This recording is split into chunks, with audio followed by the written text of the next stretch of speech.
Welcome to the Better Two podcast. I'm your host, Donna. Today's guest is Gerald Jones.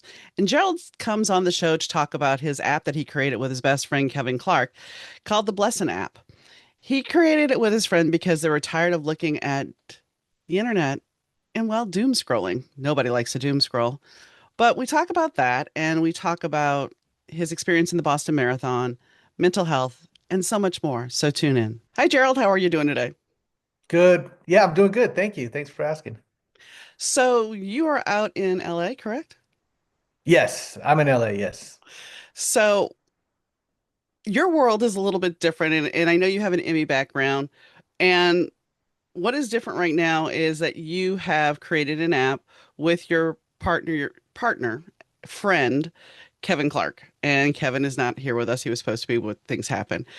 Tell us a Yes. little bit about the app. And I understand why you did it because doom scrolling is definitely, I don't want to say an addiction, but it kind of is an addiction for some. Yeah, it's funny. Me and Kevin, we were thinking the same thing about the same time. And it was just following the pandemic. We started really getting into social media because everybody was stuck at home. So we were scrolling a lot and it was fun and it was light and it felt, just people were doing silly stuff because of everything that was going on in the world. So it was kind of fun. And then shortly after that, we started to notice that it started getting darker and people were doing anything for clicks and clickbait and nastier. People were playing pranks on each other, or you'd be scrolling and you would, your algorithm should show you the positive stuff that you've been liking. And all of a sudden you scroll and you see somebody getting hurt or getting hit by a car or something really bad or tragic. So I called Kevin and I'm like, hey man, I got an idea. So I was telling him, hey, I think about this app. And at the time, we didn't have a name for it, but I was like, why don't we create an app that is all uplifting, all positive, and instead of doom scrolling, faith scrolling and just uplifting content. And because he was feeling the exact thing at the exact same time, he was like, I'm in, let's do it. So now we have Blessing. And what you're saying, I mean, it is so true because when you look at the social media, how it has evolved, and I know you're pretty much, you know what it's like to not have social media. Yes. And I'm from the same school, and it's like when you look at how it has evolved, and there's this adage of my mother used to always say it. If someone does something, are you going to be stupid enough? If they jump off a bridge, are you going to follow? And that is kind of the mantra of social media when you think about it. It's like, oh, somebody's going to jump out. I used to work in insurance, so this just really gets me. I'm going to jump out of my car and dance while the car's Yeah. moving. Hmm. Rationally, you're going, what? Yeah. But people, because somebody else blew up because of it, I'm going to do it. Yeah. So, and you have to ask this because of tech companies, and I know now you have your own app, but tech companies, they feed this algorithm and then they keep making it darker and darker and darker. And dare I say, think about the whole dystopia of the world that we had. We had all these movies come out that were all dystopian, and suddenly Mhm. McDonald's is gray instead of the happy colors it used to be. Yeah. Yeah. So go ahead. Oh, no, I think I feel the same thing. I grew up in a time before social media. I even was a late adapter to social media. I didn't really get into it until around 2019, 2020. Um, and that's when I thought, oh, this is fun, but I also have kids. So then I started to think, oh, this is getting dangerous. This is getting, and then the mental health aspect to it. It's like brain rot. You're scrolling and scrolling, your attention span is shrinking, and you're seeing people jumping out of their cars and doing something silly or doing camera tricks where you think they're actually doing something, but it's actually something very dangerous, but it's a camera trick. And the younger generation may not recognize that this is not real or this is not real life. These young people in their 20s are not on private jets. Most of them, a lot of that is fake. So we created this app, especially for the younger generation, because we thought this is a safe place where if you wake up in the morning and you start doom scrolling on some other social media platforms, you're going to have a bad day or it's going to be on your mind all day. But if you wake up in the morning and you look at Blessn and it's like this positive affirmation, all these positive messages, and it's still fun. People are doing dances, people are doing fun stuff, but we wanted to make sure that we kept it positive So, like me, I follow a lot of Christian influencers, and still I will scroll and scroll and I'll see the stuff I like, and I'll still run into something that is totally not, you know, something that I was looking for. And I'd be like, whoa, why? And then if you stay on it too long to try to figure out what am I looking at here, you stay on it too long, they'll feed more of it to you. And I'm like, I don't want this anymore. How do I get it off of my algorithm? So we want to just create a positive algorithm for everyone. And I want to go back to something you said about how the younger generation may not know it's real and they may do this. When you think back to Bugs Bunny, when they would have Saturday morning cartoons and everything, they're like, well, we have to take Bugs Bunny off because kids may not be able to tell the difference whether it's real or not. Yeah. And when you look at AI, especially AI, and like you said, camera tricks, how do you know what's real? And that really does affect the brain. Yeah. Yeah, I mean, I've got fooled by AI so many times. I had to take a second or third look, like, wait, is this real? And some of it's really cute, like a puppy doing something silly or a cat doing something silly, but it looks so real. It's hard to tell. It's really hard to tell. So AI is here to stay. There's none. The genie's out of the bottle. I don't know if we can get it back in the bottle because these, larger tech companies are going to push it. And hopefully it will create some positive stuff. Just like, I was there when the internet started. So there was a lot of scary stuff then. The original internet, I don't know if it's true or not, but they say that it really blew up because of some adult content. And then, now we have safer spaces, and now there's protection in place hopefully there's still protection in place to keep people off of sites that they shouldn't be looking at. But now we have social media where if you're not careful, you'll run into something that, or your children will run into something that you wouldn't want them to see, or it's not aligned with your values. So that's why we thought we need to create a safe space. I have three kids. Kevin has one kid, and so we're thinking about this younger generation and how can we help them to live a more positive life. There's a lot of talk, though. You were saying AI is here to stay, but there's a lot of talk. There's a couple of things, AI, the AI bust. They're, kind of like the .com because they've invested so much money, but the return on AI is not there. Yeah, Secondly, a lot of the younger generations are saying, I want non-digital media. I want to be able to connect. And I think that's something that because of the pandemic, we lost a lot of that connection and people lost, I don't want to say civility, but in a lot of cases, people don't know how to interact with somebody. you're right. You are right. I think it's harder for kids now because when I was younger, and I don't want to age myself, but we were outside all the time. And it was before cell phones.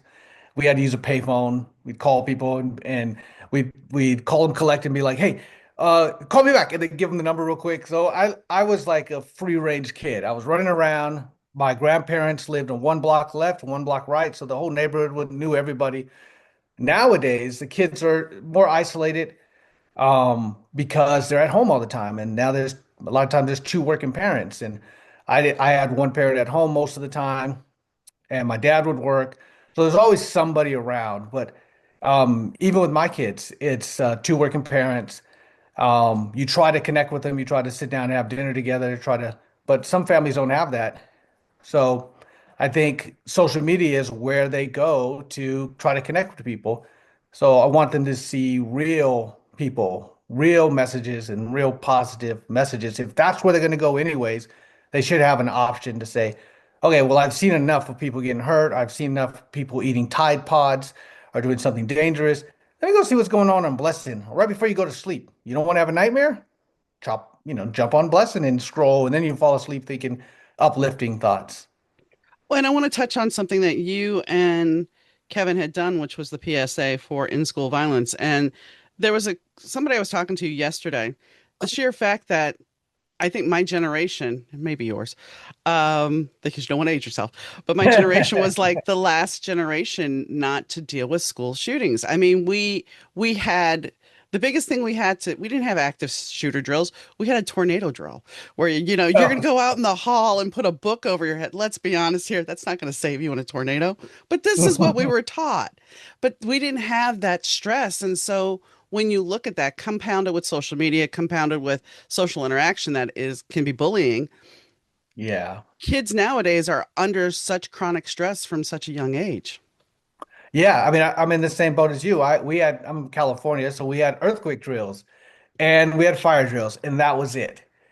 I didn't even hear about school shootings until I remember the first school shooting I ever heard about. I was the woman I was dating at the time, who's now my wife. Her mom was in the hospital. I went to go visit. We were waiting in the lobby, and it was the Columbine. I think Okay. that was the first time I've ever heard about a school shooting. And now it's so common these days.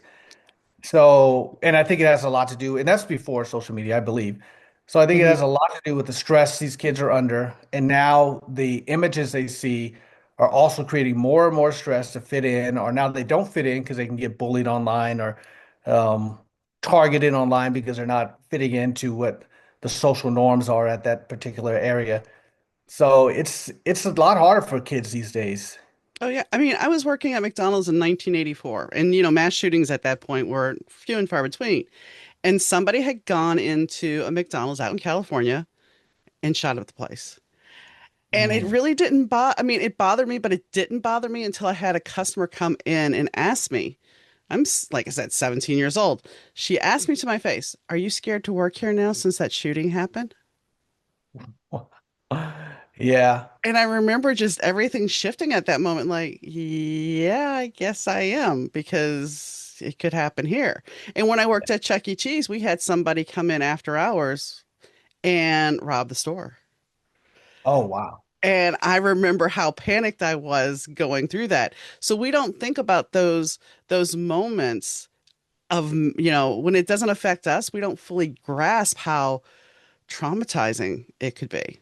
We can sit Yeah, there and say we feel it, but do we really understand the gravity of being in that situation? yeah. No, I know about trauma. I've and I've talked to people about it. I worked in the hospital for years, for 17 years, and Kevin and I own a business where we work with the developmentally disabled.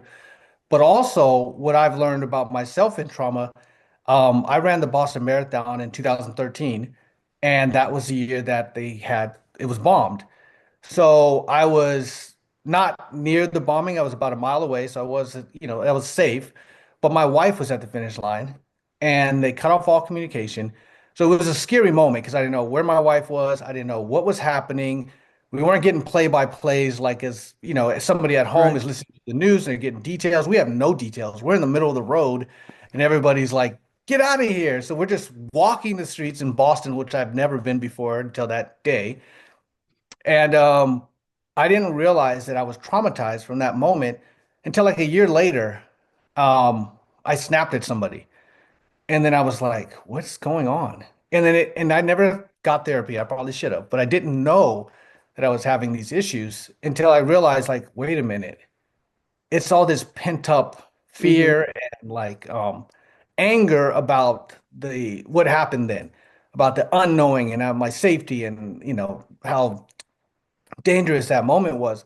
So that's why I thought Blessn is could also be a mental health resources because if you're seeing a bunch of negative stuff and you experience some trauma in your life, you think this is the norm and you're going to get snappy like I did. And I didn't know why. And you didn't have an outlet and you didn't have the resources. And I had the resources, I just didn't know I had an issue. So I use Blessn myself as an app just because it uplifts me when I see people using it. I use the thing every day. I use it like all the first thing I do in the morning, I wake up, I look at it in the afternoon. And it's not just because I'm the owner, but I like to see the people that we are getting on there and people have been jumping on using it, which is awesome. Seeing how positive this is and going out and uplifting and encouraging each other. So I think the world needs some positivity with everything that's negative that's going on these days. Well, and you make a good point about the mental health aspect, that because when you've grown up in trauma, when you've lived through enough trauma, you don't see it. When my husband was sick, had a long-term illness, and after he passed, our primary care doctor looked at me and she goes, "Do you realize the stress you've been under for the last 5 years?" And I just kind of looked at her like, "No." And I've talked to people about things that have happened in my life when I was a kid and stuff, and they're like, "I can't believe you survived all that." And I'm just like, it's my life. It's the norm. And I think that's the thing. You become conditioned to your trauma. Like and then you have that moment where you snap, where everything has built up, and then you're like, okay, now what? And it's that release valve. And if you can find a way to work through that and get help to work through it, if you can, then do it. And if the app helps you, that's awesome. That's incredible that it does because that's a gift. I like what you said that you get accustomed to your trauma. This is just the norm for you. And I think a lot of people don't even realize that when they're dealing with trauma because it just seems so normal. You never get to see the other side to say, well, wait a minute, maybe I am reacting negatively in a situation because of something that happened in my past. You don't know. So, I mean, mental health is so important these days. We work with a lot of young men who need to see behavioral therapists and psychiatrists and psychologists. So we deal with mental health a lot outside of Blessn and our other business. So it's so important to me because the experience I've had seeing other young my uncle he passed away, but he had trauma because he was in New Orleans during the when the levees broke. Katrina. And same thing, he was self treating himself. He didn't go get the therapy he should have gotten. So, and it caused a lot of stress, the eating disorder, a lot of other things because it was so traumatic. Um, he wasn't rescued for like 3 days. So it was very scary for him, very scary for everybody in the family. And so if anybody's watching this or listening to this, and you do feel like you're having some mental health issues, please seek help. I mean, there's got to be a way, there's got to be resources out there. I wish I knew, I didn't know we were going to go down this path. I would have pulled up some resources, but there's got to be some resources out there to help people when they're having these type of stressful situations. And one thing I will suggest is while I know ChatGPT has that function to be able to be a therapist, there have Hmm. been some not so pleasant outcomes from that. So try to find a human therapist because there is an algorithm you're talking to, and it's not really being clear and concise, and it's not going to question you sometimes. And that's one thing that's great about talk therapy is if you have a good counselor that you are comfortable with and you share things, then they can question your motivation and they can question why you're doing this thing. Is this something from your past? Did this, there's more ways to unwrap or unpack the onion than just something going, yeah, you're right. And there was somebody allegedly that was doing therapy with ChatGPT and it basically said, go kill yourself. Oh my gosh. That's There's scary. there's a lawsuit pending for that. And that may not be ChatGPT, but I'm pretty sure it was. But there was an online therapist situation with an AI, and basically the AI basically said, I think the kid said something like, "My life, I can't go on with my life," and the AI agreed. Oh, I don't like that. No, No. so that this is the thing. You have to look at what is going back to what we were talking about earlier. What is real and how do you navigate that? And you have to be honest. If you have to take medication, you have to take medication. But Yes. but work with the doctor to make sure it's the right medication because not all medications are going to be right. Yeah. Yeah, I mean, the another issue is low income families or may not have the resources in the neighborhoods they live into. And it's hard if you don't um, have access to get to those places. So if there is one online that's not I definitely seek it. And I'm gonna actually do some research today to see if I can find something because I think it's so important to get that message out that if you're feeling down or if there's got to be somebody to talk to, a school counselor or somebody in the community or your church, your pastor, somebody in your neighborhood. There's got to be some resources just to get it off your chest because I didn't have anybody to talk to when I was stressing out. My wife was in the same situation. We never talked about it, which it sounds crazy. Like we came home and we just never talked about it. And then it wasn't, like I said, until a year later that I was like, I think I was at work and I just snapped at somebody. And I'm really a laid back guy. So I snapped at somebody and it was so off for me to be like that that it made me do the self-reflect and say, whoa, why am I so tense? And why have I felt so tense for so long? And I brought it all the way back to Boston and I was like, that's it. It was that moment that situation that's been pent up for years, and I didn't talk to anybody about it. I just like, we survived, keep moving, go back to work, do your thing, life goes on, and I never got to really process the whole thing. And that's the key thing is if you don't process, that we are taught as adults and as individuals to keep going. It's the whole adage of, and I hate to bring this up, but back in the 70s, you're going to cry, I'll give you something to cry about. Oh my God, I've heard that so many times. And the thing is, though, you're not processing. You're told to keep going. You're told to keep moving. And Yeah. my therapist has a great thing that she says, name it, tame it, claim it. So, like when went back to that trauma in Boston, it's like you named it. You finally recognized what it was. But it was much easier if you guys went back home. It doesn't surprise me that you didn't talk about it because if you talked about it, then you have to face it. You have to face the possibility of, I thought I was going to lose you. Yeah. And that's not something that is comfortable for us. Death is not something that's comfortable. And so, why would you want to face this? Yes, you Yeah. survived. I'm grateful you're here. Let's just move on. It was a horrendous thing. Hmm. But you never deal with the emotions. And the emotions, what people don't think about is the emotions can build up in your body and create a situation that can be not only toxic for your mental health, but toxic for your physical health. And this can go as far as having a toxic job. And nobody Yeah. talks about that because we all need money. Yeah. Yeah. And it also leads to generational trauma because if you don't treat your trauma, then guess what? You're gonna pass it down to your kid because you don't know how to deal with it, and now they're suffering because of your trauma, and now they have trauma. And generation after generation after generation is going to be generational trauma if somebody doesn't stop and say, I'm going to be the one to stop this whole situation so I protect my future generations from at least this particular trauma. And that's So the it's so important. and the other thing about it is too is with trauma, we can get past something, we can work through it, but very much like a video game, we're going to give you another helping of it to make sure that you've learned this lesson. Yeah. And it's not the exact same lesson, but there's similarities. You may Mhm. notice that you pick people that remind you of somebody else that caused you problems, but you don't see it initially. You're just like, "Oh, this is great, the friendship." You have to really unpack and look at the big picture. Yeah. Yeah. It's tough out there. The world is a tough place to navigate, and it's getting more and more strange because there's like you're saying the AI situation, and who knows what else is coming, and the media situation. So I really, do not envy this younger generation and the stuff they have to go through because I didn't deal with this stuff until I was well out of high school. Internet was barely kicking off Hmm. in what I think when I first got introduced was like 1999 when we had that dial-up connection at my mom's house and stuff. So I was more mature, but younger kids, they're on the internet at like 5, 6 years old and they're playing these games.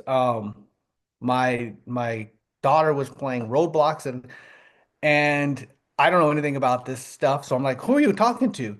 Who are you laughing with? Who is so it's just so scary out there because you don't know if there's an adult on these games playing to be a kid or so you just gotta, as a parent, you gotta kind of watch everything. So it's a lot of stress on the parents because you gotta try to really be involved with the kids and you want to be the cool parent, but you gotta be involved and you gotta know that they're safe. And also, it's stressful for the kids because there's some bad people out there who are going to try to play games with you or trick you. And some of them are adults and some of them are your classmates. So I'm glad I grew up in the 80s. I mean, when I look at the evolution, yes, I had Pong, and then I had an Atari 20, which I still have an Atari 2600, and then we went to Ah, Nintendo. But all of this mhm. was offline. If you Yeah. wanted to play, you brought the game system with you, to go over to Yes. your friend's house. Mhm. And now, I mean, it's great that we're all connected, but like you said, you don't know if there's a predator. You don't Yeah. know who's on that other side of that console or Mhm. across the world. You don't know. Yeah. And the fact that we've enabled ourselves to have such communication is great, but I don't want to say it has to be police, but it has to somewhat. And Yeah. the other avenue about this, when you're talking about darkness, I remember picking up a copy of Tomb Raider, the video game, Mhm. a more recent one in the mid 2000s. And there was like blood and gore and ripping of people and I'm like, I can't play this. Yeah. I give me my Lego games and I'll play those now, but it's like I could not, it was just too graphic.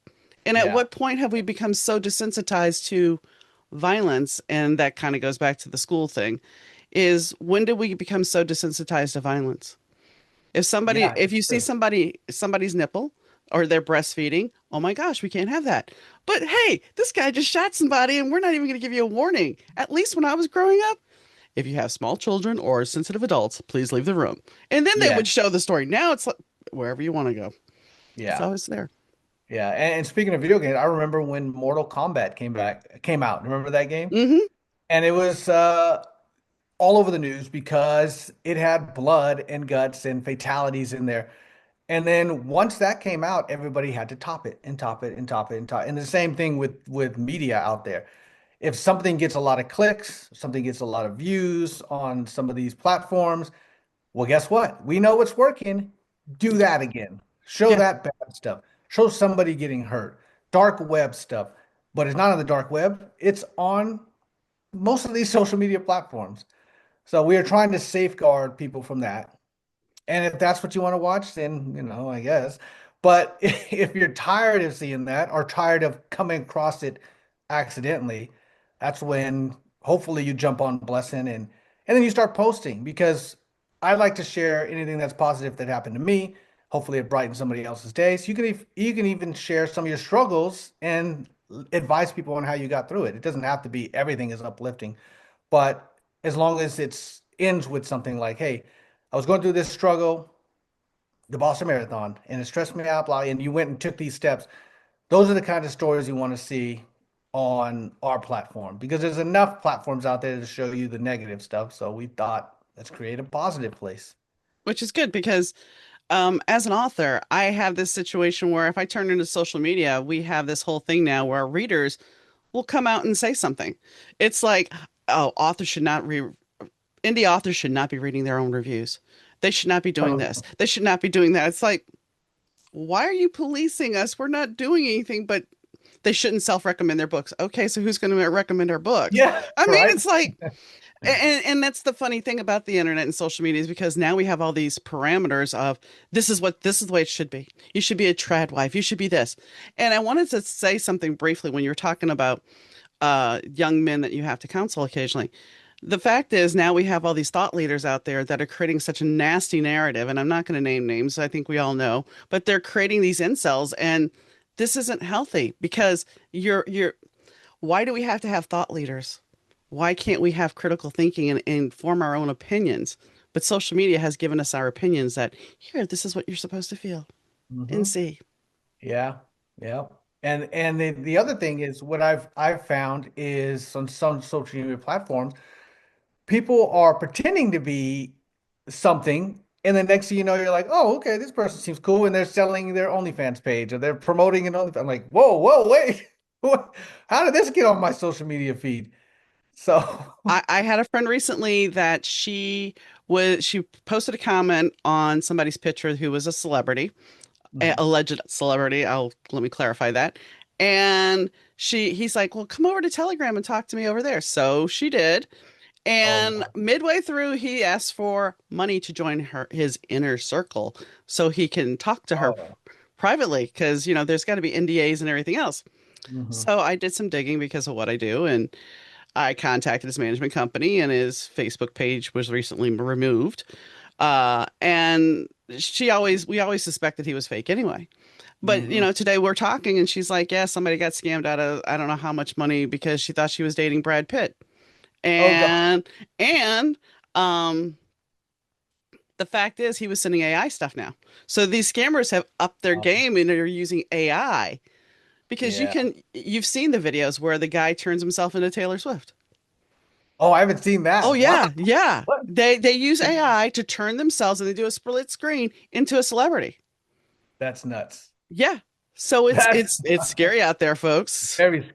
very scary because what is it going to be in 5 years Yeah. when somebody's portraying you and calling somebody in your family saying, hey, I'm in some trouble. Send me $50 or $100 or whatever. Can you help me out?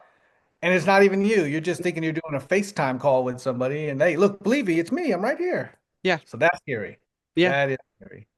And I hope that, I hope the AI bubble bursts and we don't have to deal with that stuff, but there's always going to be people that can manipulate things. I mean, it's Yeah, always the yeah. nature of the beast. So, is there anything that we didn't talk about that you want to add? No, I mean, I just had a great conversation. I feel uplifted now just by talking to you, and I have a lot to think about. So, no, I mean, Blessing's a great app. I hope all your listeners join. I hope you join and set up a profile. And we're just trying to, what we say, fade scrolling over doom scrolling and reducing brain rot. I That guess would be a that's, good that would be a good thing. That would be a yeah, good thing. Thank you yeah. for coming Well, give on. us a try. So the conversation always goes where it goes, and Gerald and I talked off camera or off recording that he wishes he would have had more mental health resources. And you need mental health. No matter what, we all think that, well, I don't need that. I can just keep going. It's never going to catch up with me. And the fact is, it does, whether we realize it or not.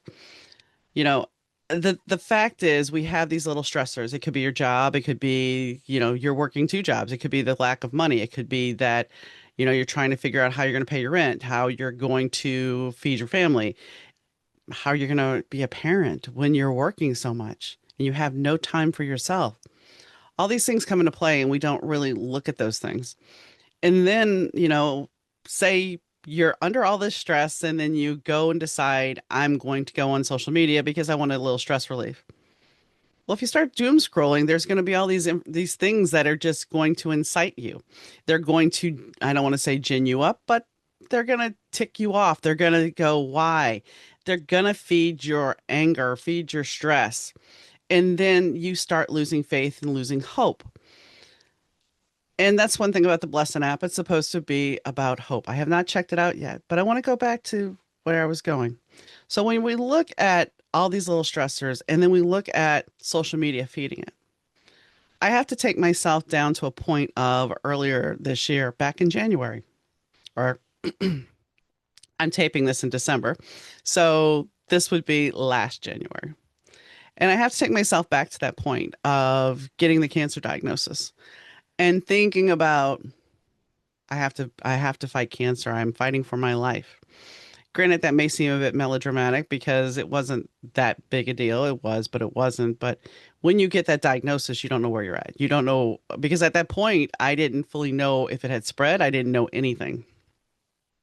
I didn't know what treatment looked like. And then through this course of treatment, as I'm going through this, and certain things in the world seem like they're imploding. The world that we knew is imploding. Nothing is the same. It's not good. It feels mucky. There's the narrative in your head that starts going, so why am I fighting? Why am I trying to make myself live? Why am I trying to survive if the world is turning to crap? How do I move past this? How do I keep going if I don't feel like there's anything worth going? And I have to look back at when my mom was near her end. And I remember trying to give her reasons to live. Telling her that you don't know what tomorrow's going to hold. You don't know what it's going to be like. And that's the fact. And that's one of the things I think I kept going because I didn't know what would be in store for me. I didn't know what might come next. And now, now that I've been cancer free for several months and I've made it through two rounds of being cancer free, I look at the bigger picture and say, okay, so what do I want to do with my life now? I know that my mortality is there, that I'm not going to live forever. I am well aware it's not the 20-year-old mindset of I got this by the balls and I'm going to keep going. It's more about how do I make the most out of my life now? What do I want to contribute? What do I want to do with my life? And doing it. And part of that's the podcast, and part of it's writing, because those are the things that I'm passionate about. So when you're stressed, instead of doom scrolling, check out the Blessen app or step away from apps altogether. Step away from the negativity of what the media wants. Because what we were talking about earlier is that, oh, well, this gave me a click. So let me keep putting out more garbage. Let me keep putting out more dark stuff. If you keep feeding that beast, then your fear is going to be there. Your worry is going to be there. And I'm not saying don't worry and don't be fearful, but don't let it consume you because it consuming you can lead to more stress, which is stress on your heart, which is raising your blood pressure, which is more stress on your heart. And it can start showing up as inflammation in your body. It can rewire your brain. So find a way to step back. Find a way to just be who you need to be for you. I'm not saying bury your head in the sand. You need to know what's going on in the world, but take care of yourself, your mental health, and those that you love. And if you've never faced those things that really got to you, those traumatic events you lived through, take a step back and do that. Because as I brought up about Chuck E. Cheese, I can sit here and vividly remember being in this tech room hiding. And my friend, she's still a friend to this day. This was back in 1986.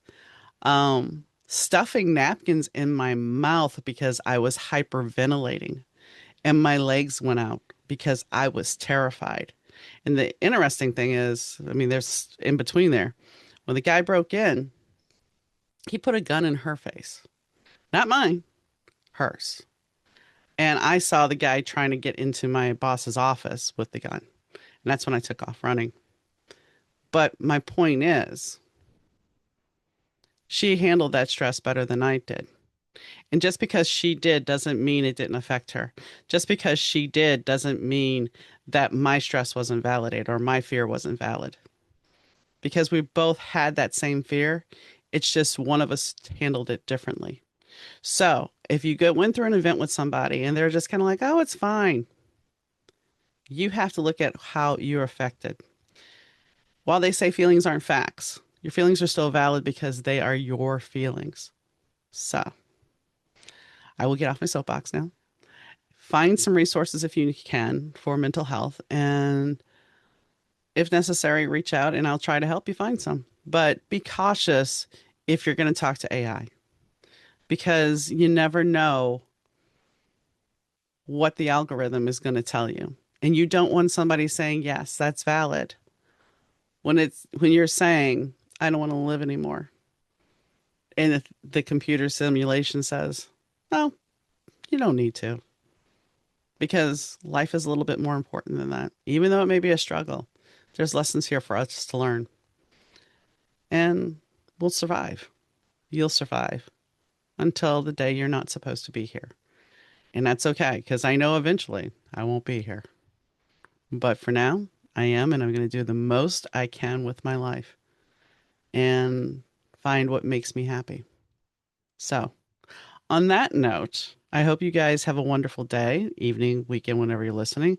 I'd like to thank Fast Susie for the intro and outro music. I'd like to thank Gerald for coming on the show. And most importantly, I'd like to thank you, the listener. You know, just hang in there. Times are weird, times are stressful, and the world seems a little crazy. But we have to come together as a community and we have to take care of ourselves and understand how precious life is. So I hope you have a great day, guys, and I'll catch you next time. Bye.